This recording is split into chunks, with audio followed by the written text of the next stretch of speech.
قرآن مجید فرقان حمید برہان رشید کی ایک آیا مبارکہ کا ایک جملہ جو قرآن پاک میں کئی مقامات کے اوپر ہے، پہلے سپارے میں بھی ہے، 8ویں سپارے میں بھی ہے، اور بھی مختلف مقامات میں اللہ پاک نے یہ جملہ ارشاد فرمایا ہے۔ اس کا ترجمہ یہ ہے کہ بے شک اللہ تعالیٰ نیکوکاروں کے اجر کو ضائع نہیں فرماتا، کیونکہ اللہ اس سے پاک ہے کہ کوئی بندہ اس کی بات مانے، اس کا حکم مانے، اس کی عبادت کرے۔ تو جب دنیا میں کوئی اچھا شریف آدمی کسی کو مزدوری پہ رکھے اور اس سے کام کروائے تو وہ اس کی محنت کو ضائع نہیں کرتا اور اس کو اجرت دیتا ہے، تو اللہ پاک تو اس کے خزانوں میں تو کوئی کمی نہیں ہے۔ اللہ تعالیٰ کس قدر نوازتا ہے اپنے محسنین کو، نیکوکاروں کو اور اپنا حکم ماننے والوں کو، اس بارے میں آج آپ کے سامنے عطائے رسول ہند الولی خواجہ خواجگان حضرت خواجہ معین الدین چشتی اجمیری رحمۃ اللہ تعالیٰ علیہ، آپ کا ہندوستان میں ورود اور آپ کی محنت اور اس محنت پر اللہ کی طرف سے جو نتیجہ اور جو ثمر اور جو اجر ان کو ملا، اس کا ذکر خیر، کیونکہ بہت سارے لوگوں کو دیکھا گیا ہے کہ وہ جب بزرگان دین کی خدمات دینیہ کا ذکر کیا جاتا ہے تو ان کا دل تسلیم نہیں کرتا، لیکن یہ بات ماننی پڑے گی کہ کم از کم پاک و ہند کے اندر جتنا بھی دین پھیلا ہے وہ اللہ کے ولیوں کے ذریعے سے پھیلا ہے۔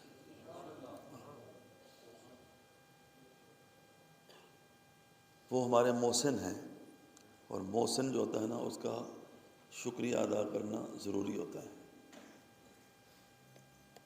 حدیث پاک میں آتا ہے کہ من لم یشکر الناس لم یشکر اللہ، کہ جو بندوں کا شکر ادا نہ کر سکے وہ اللہ کا بھی شکر ادا نہیں کر سکتا۔ حضرت خواجہ معین الدین چشتی اجمیری رحمۃ اللہ تعالیٰ علیہ جب اجمیر شریف تشریف لائے تھے تو اجمیر جو ہے یہ اپنے وقت کا سب سے بڑا مندر تھا،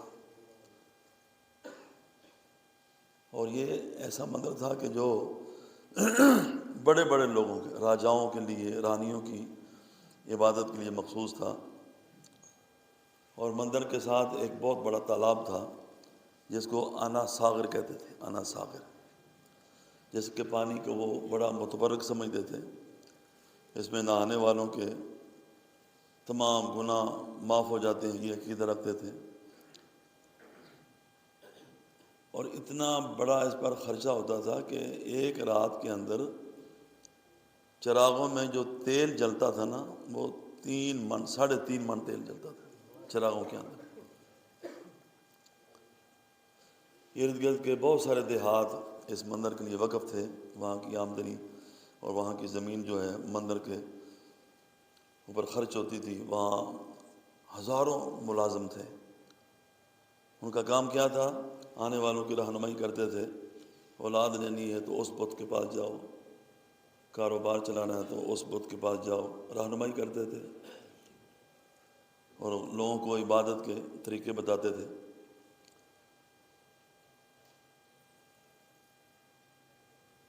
جب خواجہ صاحب وہاں پہ تشریف لائے تو آپ کے ساتھ حضرت خواجہ قطب الدین بختیار کاکی رحمۃ اللہ علیہ وہ بھی تھے، تو آپ نے مندر کے سین میں جا کر چٹائی بچھا دی۔ یہ ہوتی ہے تبلیغ، بار بار انہی لوگوں کے پاس آنا جو پہلے ہی نماز پڑھتے ہیں، چلو جی نماز پڑھو جی، کلمہ پڑھو جی، نہیں، کفر کے گڑھ میں جا کر ان کو توحید کی طرف دعوت دینا، رسالت کی طرف دعوت دینا، ان کو اللہ تعالیٰ کا بندہ بنانا اور ان کو کلمہ پڑھانا، اصل میں یہ تبلیغ ہے۔ موسیٰ علیہ السلام کو اللہ پاک نے کیا فرمایا تھا؟ اذهب الى فرعون انه طغى، اے موسیٰ باقی سارے کام چھوڑ دے اور جا فرعون کی طرف، وہ سرکش ہو چکا ہے، اس کو جا کر میری توحید کا پیغام پہنچا۔ خواجہ صاحب وہاں پہ بیٹھے رہے اور منظر سارا دیکھتے رہے کہ یہ لوگ کیا کرتے ہیں۔ انا ساغر جو وہ تھا تالاب، اس سے تھوڑا سا ہٹ کر آپ نے چٹائی بچھا لی۔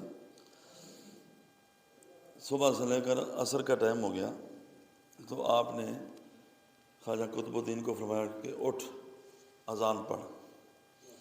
اب کفر و شرک کے گڑھ کے اندر یہ پہلا اعلان توحید رسالت تھا۔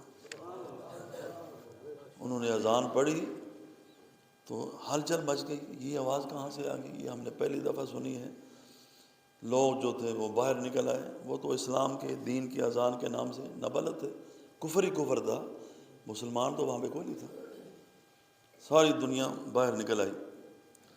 آپ نے اسی تالاب سے وضو کیا اور لوگ دیکھا دیکھی کہ یہ بھلا کیسے عبادت کرتے ہیں، خواجہ صاحب کے پیچھے کھڑے ہو گئے، نماز پڑھنی شروع کر دی۔ تو آپ سجدے گئے تو اللہ سے آپ نے دعا کی کہ اللہ تیرے ان کے جسموں کو تیری بارگاہ میں جھکا دینا میرا کام تھا، اور ان کے دلوں کو اپنی طرف مائل کر دینا یہ تو تیرا کام ہے، توفیق تو تو نے عطا فرمانی۔ چنانچہ خواجہ صاحب رحمۃ اللہ تعالیٰ علیہ کو دیکھا دیکھی لوگ آپ کے ارد گرد جمع ہوتے گئے، اور کئی لوگ جو ہیں وہ انہوں نے کفر کو چھوڑ دیا۔ اسلام میں کشش تو ہے نا، ظاہر بات ہے۔ جب رات کا وقت ہوا تو وہ اونٹ جو راجے کے پرتھوی راج اس کا نام تھا، پرتھوی راج، وہ چر کر جب آئے تو اونٹ چرانے والوں نے کہا کہ بابا جی اٹھو یہاں سے، ادھر ہو جاؤ، یہ اونٹوں کے بیٹھنے کی جگہ ہے۔ تو فرمایا بڑی جگہ ہے، کھلا میدان ہے، ادھر بٹھا دو، کیوں فقیروں کو تنگ کرتے ہو؟ انہوں نے کہا نہیں یہیں بیٹھتے ہیں، راجا کا حکم ہے، اور یہ اونٹ جو ہے یہ راجا کے ہیں۔ تو فرمایا بھائی میں تو یہ کہتا ہوں مسافروں کو تنگ نہیں کرتے، تو آپ ادھر جگہ ہے وہاں بٹھا لیں، صبح کے ہم یہاں پہ بیٹھے ہوئے۔ انہوں نے دھمکیاں دینی شروع کر دیں، تو آپ نے خواجہ قطب الدین کو فرمایا کہ قطب الدین چٹائی اٹھا لے، یہ کہتے ہیں یہاں اونٹ بیٹھیں گے تو پھر اب یہاں اونٹ ہی بیٹھیں گے، پھر بیٹھیں گے تو پھر بیٹھے ہی رہیں گے۔ چنانچہ چٹائی ادھر کر دی گئی، اونٹ وہاں پہ بیٹھ گئے۔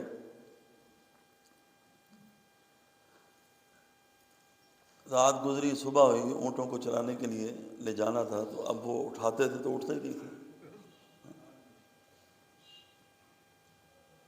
وہ کتنا پیارا شعر ہے کہ چاہیں تو اشاروں سے اپنے کایا ہی پلٹ دیں دنیا کی، یہ شان ہے ان کے غلاموں کی، سردار کا عالم کیا ہوگا، یہ شان ہے ان کے غلاموں کی۔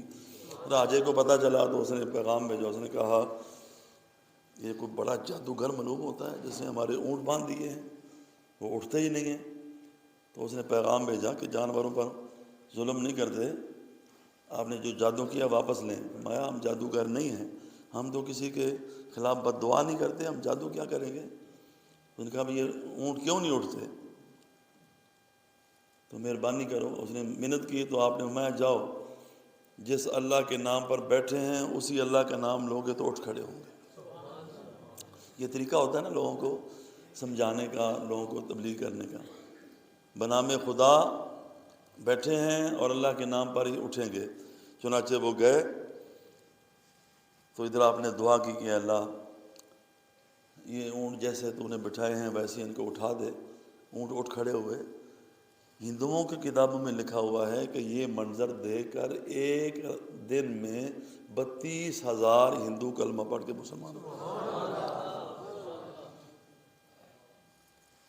اب کیا تھا اب جب مسلمان دھڑا دھڑ لوگ کلمہ پڑھنے لگے تو اب ایک کی بجائے 5 اذانیں ہونے لگی، 5 نمازیں ہونے لگی، 5 اذانیں ہونے لگی، اور آپ نے لوگوں کو باقاعدہ تبلیغ کرنی شروع کر دی کہ یہ مورتیاں یہ کسی کام کی نہیں ہیں، ہمارا الہکم الہ واحد، ہمارا ایک ہی معبود ہے۔ بات راجا تک پہنچ گئی کہ اب تو بابا جو ہیں یہ تبلیغ بھی کرنی شروع کر دی ہے، تو اس نے کہا پیغام بھیجا کہ یہ تالاب ہندوؤں کے لیے ہے اور مسلمان اس کو ہاتھ نہیں لگا سکتے، کیونکہ تمہارے ہاتھ لگنے سے، تمہارا جسم لگنے سے اس کا پانی گندا ہو جاتا ہے، ہم تو گناہ دھونے کے لیے یہاں پہ آتے ہیں، لہذا آپ اس تالاب سے پانی نہیں لے سکتے۔ تو آپ نے فرمایا بھی اتنا بڑا تالاب ہے، اتنی دنیا آتی ہے، غسل کرتی ہے اور پانی لے کر جاتی ہے، تو ہم 2-4 آدمی ہیں، ہمارے پانی لینے سے کوئی فرق پڑتا تالاب کے اندر؟ کہا نہیں، جو لوگ آتے ہیں ان کا اپنے عقیدے کے مطابق آتے ہیں، ہمارا تو یہ مذہب ہے، ہمارا دھرم ہے یہ۔ تو میں اچھا ٹھیک ہے چلو ہم پانی نہیں لیتے، لیکن وضو کرنے کے لیے ایک مشکیزہ ہمیں بھر لینے دو۔ خواجہ قطب الدین کو فرمایا جا قطب مشکیزہ بھر کے لا۔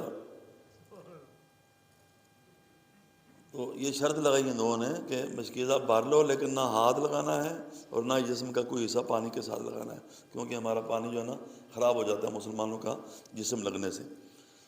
تو جب آپ گئے خواجہ قطب الدین مشکیزہ رکھا تو پورے تالاب کا پانی جو ہے مشکیزے کے اندر آ گیا۔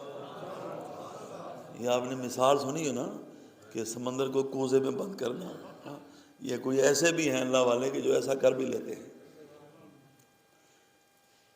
وہ تالاب خشک ہو گیا، گرد و غبار اڑنے لگا،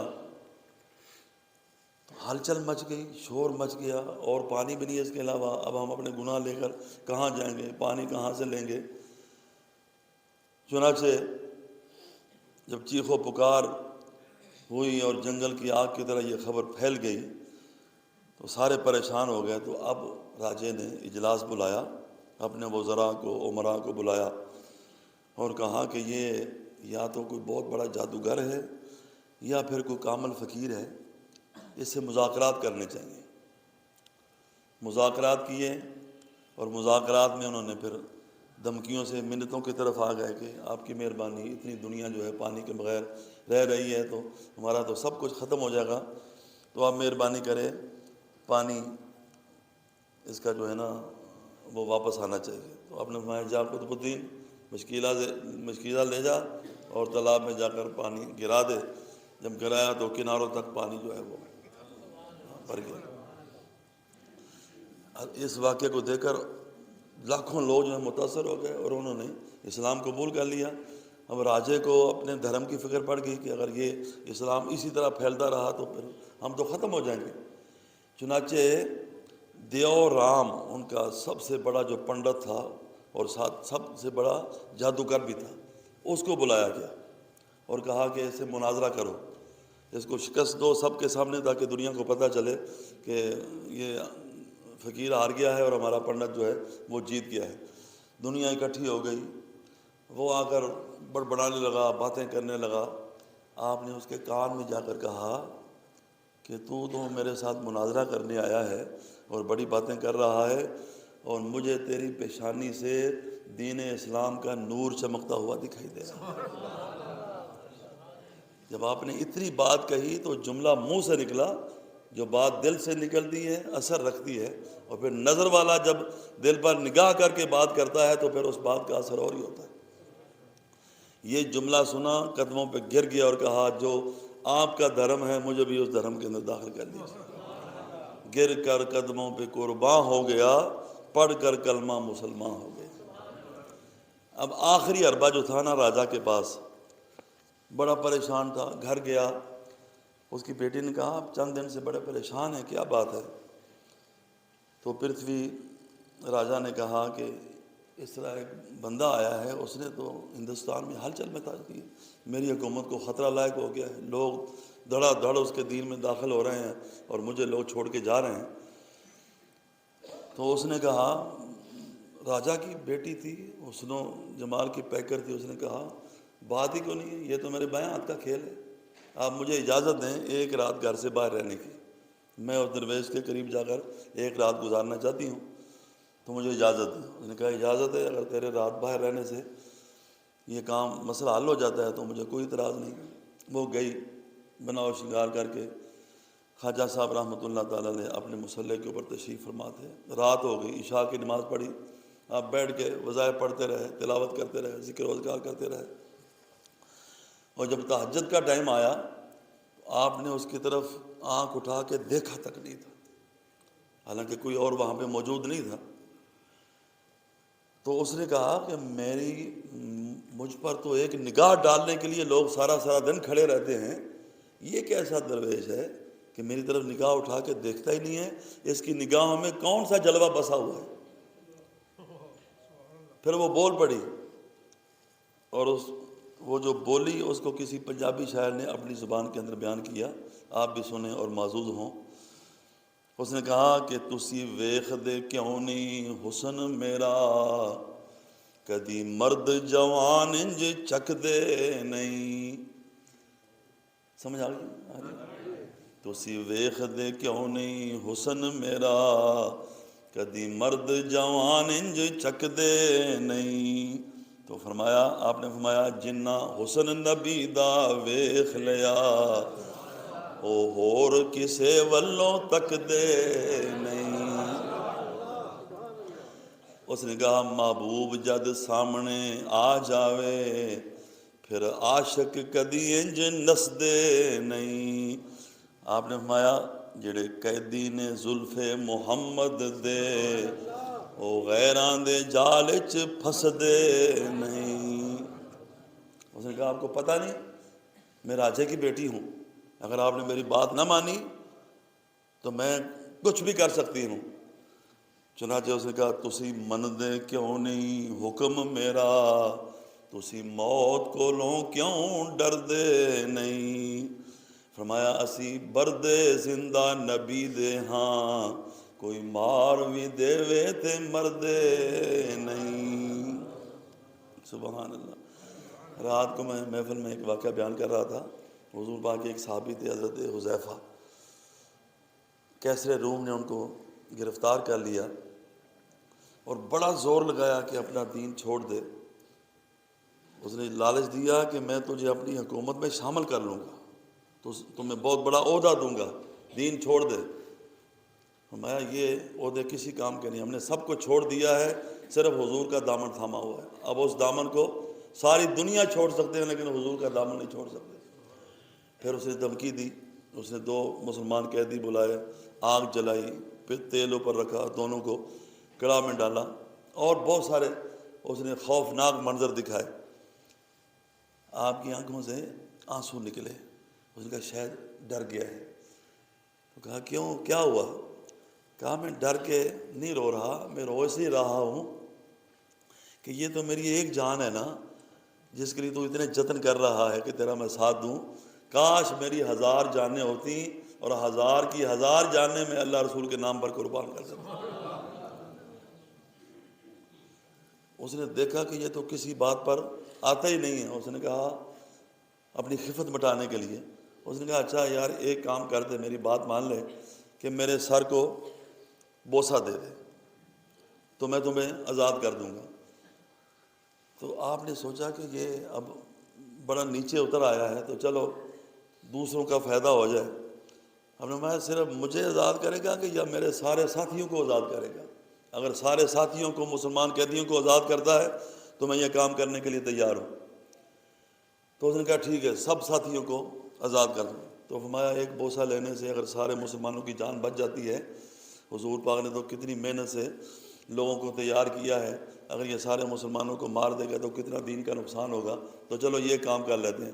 بوسہ دیا، سارے قیدی آزاد ہو گئے، مدینے واپس گئے۔ حضرت عمر فاروق کا دور تھا، جب حضرت عمر کو اس واقعے کا پتہ چلا نا تو ان کو اونچی جگہ پہ بٹھایا اور فرمایا جتنے صحابہ بیٹھے ہوئے ہیں سب باری باری آؤ اور حذیفہ کے سر کو بوسہ دو۔ اس نے ایسا کام کیا ہے کہ معمولی سے کام پر اس نے اتنے مسلمانوں کی جانوں کو بچا لی۔ تو جو حضور کے سچے عاشق ہوتے ہیں، جو دین کے سچے خادم ہوتے ہیں، وہ اپنی اس زندگی کی کوئی پرواہ نہیں کرتے. وہ کہتے ہیں کہ جان دی ہوئی اسی کی تھی، حق تو یہ ہے کہ حق ادا نہ ہوا. اگر اللہ جان لے کر راضی ہے تو یہ تو سودا بڑا سستا ہے، کوئی مشکل کام ہی نہیں ہے. وہ بچا کر راضی ہے تو ہم بچ کر راضی ہیں، وہ کٹا کر راضی ہے تو ہم خون کی ندیاں بہا کر راضی ہیں. تو یہ واقعہ حضرت خواجہ معین الدین چشتی اجمیری رحمۃ اللہ تعالیٰ علیہ کا، اس سے ان لوگوں کی غلط فہمی دور ہو جانی چاہیے کہ انہوں نے کیسے اتنے لوگوں کو مسلمان کر دیا. جب ایک دن میں 32,000 ہندو مسلمان ہو رہے ہیں، تو جب اس کے بعد آپ نے اپنی کرامات کا اظہار کیا اور آپ نے اپنے تعلیمی اور خدمت اسلام کے جوہر دکھائے ہوں گے، پھر اللہ یہ تو ایک انگریز نے بھی تسلیم کیا ہے. انگریز نے کتاب لکھی ہے سلطان آف ہند، اس میں 90,000 کے بجائے 90 لاکھ کے بجائے 99 لاکھ کا اس نے ذکر کیا ہے کہ خواجہ معین الدین چشتی اجمیری رحمۃ اللہ علیہ آپ نے ہندوستان میں وہ کام کیا ہے کہ 99 لاکھ آپ کی تبلیغ سے کلمہ پڑھ کے مسلمان ہو گئے. حضور نے فرمایا اے علی، اگر ایک کافر مسلمان ہو جائے نا تیری محنت سے، تو ساری دنیا کی تمام نعمتوں سے بڑھ کر ہے یہ. تو قربان جائیں اس عاشق رسول پر، عطائے رسول پر، ہند الولی پر، خواجہ خواجگان پر، کہ اتنی محنت کی ہے کہ 99 لاکھ کافر کلمہ پڑھ کے مسلمان ہو گئے. جب ان کا یہ حال ہے تو جہاں سے وہ فیض کے خزانے لے کر گئے ہیں اور یہ کہہ کر گئے ہیں گنج بخش فیض عالم مظہر نور خدا نا کے سارا پیر کامل آرا رہا. ہم خوش نصیب ہیں کہ ہمیں خواجہ صاحب کو فیض عطا کرنے والے داتا صاحب کا دامن اللہ پاک نے نصیب فرمایا. اللہ تعالیٰ میں بزرگان دین کا احسان مند رہنے کی، ان کا شکر گزار رہنے کی اور ان کی محنتوں کی اللہ تعالیٰ ہمیں قدر کرنے کی توفیق عطا فرمائے. وما علیہ